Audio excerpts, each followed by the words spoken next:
আপনি এখন ব্রিটিশ নাই, আপনি পাকিস্তানি হয়ে গেছেন।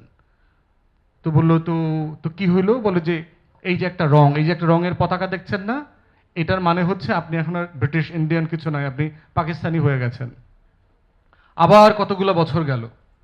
বছরগুলো যাওয়ার পরে আবার কিছু মানুষ দৌড়ায় ওনাকে ক্ষেতের ভিতরে মাছ ধরা অবস্থায় বর্ষাকালে ধরলো, ধরে বলল, সিদ্দিক সাহেব কথা আছে, কথা আছে।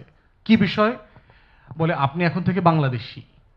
তো উনি আবার মানে অপলক নয়নে ওই মানুষগুলোর দিকে তাকায়া থাকলেন, তাকায় কিছু বলেন টলেন নাই কিন্তু। তো এই এই যে আমার পরিচয়, আমার যে আইডেন্টিটি চেঞ্জ করা হচ্ছে বারবার, আমাকে যে ইম্পোজ করা হচ্ছে, তুমি আসলে এইটা, এইটা না, অথবা এইটা, কিসের ভিত্তিতে করা হয়েছে? তাকে মানুষগুলো নিয়ে বুঝাইছি কিনা যে তুমি আজকে থেকে পাকিস্তানি, এটার মানেটা কি? তুমি কি আসলে কলোনাইজ ছিলা? সে কি তার জমিনে যে কৃষিকাজ করছে তার সাথে ক্ষমতার সম্পর্কটা, দূরত্বটা কতটুকু দেখেন? তাহলে প্রশ্ন হচ্ছে যে রাষ্ট্রের ইন্টাগ্রেশনটা এই রাষ্ট্রে এখনো হয় নাই।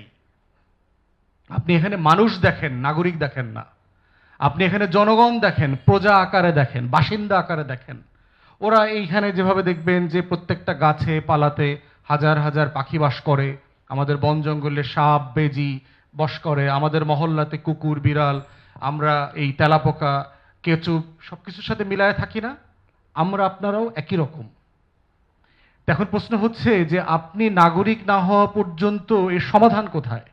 আবার প্রশ্ন হচ্ছে নাগরিক আপনাদেরকে বানাবে কে? এই যে আপনারা বাসিন্দা, আপনারা যে থাকেন আল্লাহর ওয়াস্তে একটা জমিনে, এই প্রক্রিয়া পরিবর্তন কিভাবে হবে? এই রিফর্ম তো অনেক অনেক সিরিয়াস কনভারসেশন। আমার তো নাগরিক নাই, আমি যাদের জন্য ফাইটটা করব, সেই জায়গাটা কোথায়? নগর তো হয় নাই এখানে। এখানে না পুঁজির বিকাশ হয়েছে, না আমার গ্রামীণ জনগোষ্ঠী শহরে হয়েছে। ইটস এ কমপ্লিটলি ক্যাওয়াস, এবং ট্রানজিশন ইজ অলওয়েজ ক্যাওয়াস। এর মানে কি এখানে সিভিল লোক নাই? আছে। এখানে ওয়াশিংটন লন্ডন লেভেলে চিন্তা করেন এমন লোকও আছে। Absolute disconnect from the reality.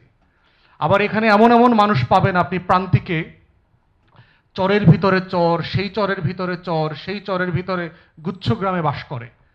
তার সারা দিনের চৌহদ্দিটা হচ্ছে হাফে মাইল, তার ক্ষেত, বন, বাদার, পুকুর টুকুর।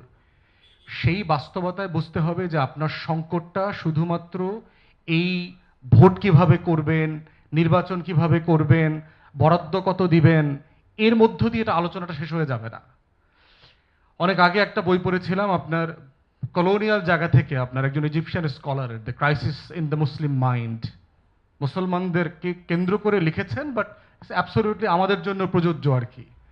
যে কলোনিয়াল হ্যাংওভারের যে মানে ধান্দা, মানে আমাদের যে রিয়ালিটির মধ্যে আমরা বাস করছি, এটা যেটা করেছে, আমার কিন্তু একটা সিভিলাইজেশন ছিল। এর মানে কি আমরা যুগ যুগে এরকমই ছিলাম? না, ছিলাম না। 1700-এ Bengal was the richest province in the world. Mughal এম্পায়ারের জিডিপি ছিল, গ্লোবাল জিডিপি 27%, 28%। 11টা প্রভিন্স ছিল মুঘল এম্পায়ারের, তার ভিতরে সবচেয়ে ধনী প্রদেশ ছিল হচ্ছে বেঙ্গল। এবং এই বেঙ্গলের গ্লোবাল জিডিপি ছিল 13 to 14%। Can you imagine? Europe, America, কেউ কি এখনো বলতে পারবে তার গ্লোবাল জিডিপি 14%, 15%? বলতে পারবে না। We were so rich. আমাদের হ্যান্ডিক্রাফটস, আমাদের স্পাইস,